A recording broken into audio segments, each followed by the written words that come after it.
Alors, ces deux études de terrain rentrent dans le cadre de la mise en œuvre du PERIAC, qui est un programme d'appui à l'intégration et à l'investissement en Afrique centrale, et qui a identifié que pour intégrer la région, il faut agir sur un certain nombre de paramètres. Et aujourd'hui, les paramètres sur lesquels nous essayons d'agir, c'est les transports. Les transports avec tous les modes en fait, que ce soit transport maritime, routier, ferroviaire, pour faire en sorte qu'on réduise au maximum les entraves à la circulation des biens et des services aussi. Et la première étude a consisté à développer la première étude a été une étude de faisabilité et a fourni une feuille de route en vue de la mise en place d'un cadre de gestion des corridors. Parce qu'on n'a pas un cadre de gestion des corridors en ce moment en Afrique centrale, dans la région. On a en 2006 la CEMA qui a créé le comité interétat de gestion des corridors, mais qui n'a jamais fonctionné. Parce qu'il n'a pas fonctionné, il y a plusieurs institutions, plusieurs organes qui interviennent dans le cadre de la gestion des corridors. Et en fait, je résumerai la problématique en disant que même les études les plus récentes ont montré que nos corridors en Afrique centrale sont les corridors les moins performants.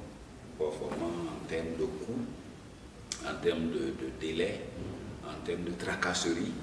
Et cet exercice que nous sommes en train de faire, est censé capitaliser un projet qui a été financé déjà par l'Union européenne pour mettre en place un observatoire des pratiques anormales.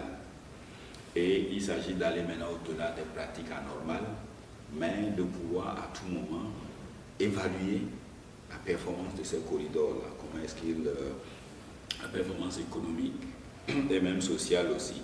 Et on en a parlé tout à l'heure, même les impacts environnementaux. C'est-à-dire comment est-ce qu'on fait pour que ces corridors-là soient vraiment au service du développement, au service du développement durable, et donc qui intègre les questions de création d'emplois décents pour nos populations dans la sous-région.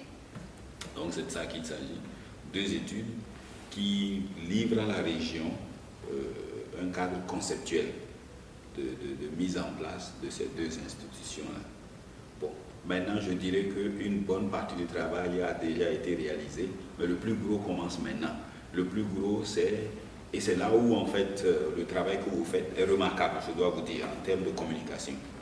Parce qu'il va falloir faire de la communication autour de ces questions-là pour intéresser toutes les parties prenantes, les conducteurs, les transporteurs, les forces de sécurité qui interviennent, les services des douanes qui interviennent sur ces corridors, les États, pour qu'il y ait un portage de ce qui va être livré in fine, afin que ceci se transforme en réalisation concrète.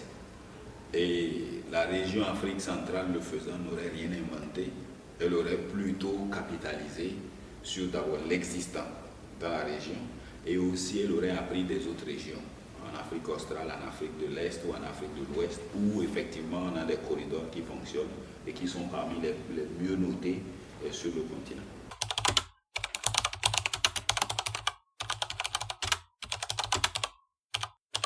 Alors, les principaux résultats, c'est en consonance avec la décision de la CEMAC de prendre une directive sur le partenariat public-privé, c'est que en fait, le cadre de gestion des corridors va être mis en place, mais dans ce contexte-là, le partenariat public-privé.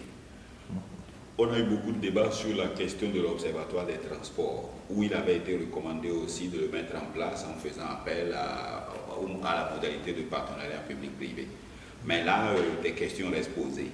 Et il semblerait qu'il s'agira plutôt soit de confier l'Observatoire des transports au cadre qui gère les corridors, puisque lui pourra effectivement s'autofinancer, si on peut dire, ou alors de voir si on peut, mettre en place l'Observatoire des transports sur la base de subventions des États, sur la base de contributions des États, sur la base de contributions, peut-être même des utilisateurs de ces corridors-là. Parce que je voudrais faire une petite anecdote. C'est qu'en réalité, quand on regarde de ce que ça coûte les pratiques anormales sur les corridors que nous visons, les 3 corridors qui sont visés, c'est qu'en réalité, on se rend compte qu'il y a des millions et des milliards. En termes de flux générés, il y a des millions et des milliards. Mais c'est plutôt la question de où est-ce que ces ressources-là sont investies, où est-ce qu'elles vont, est-ce qu'il y a une déperdition, en fait. Et je crois que c'est le cas d'espèces ici, il y a une déperdition. Et donc, il s'agit plutôt de mettre en place un système fluide, transparent, avec des institutions bien conçues et pérennes, et de sorte que l'on puisse vraiment, j'allais dire, contribuer à travers cette intervention-là, à une meilleure intégration de la région Afrique centrale et partant même une intégration extra-continentale dans le contexte de la zone de libre-échange de l'Afrique au niveau continental.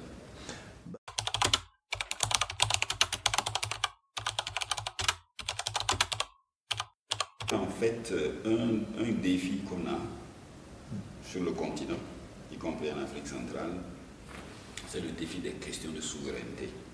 Or, l'intégration régionale signifie qu'on accepte de réduire les questions de souveraineté au fin de créer des ensembles beaucoup plus larges. Bon, je répondrai à cette question par une petite anecdote une fois encore.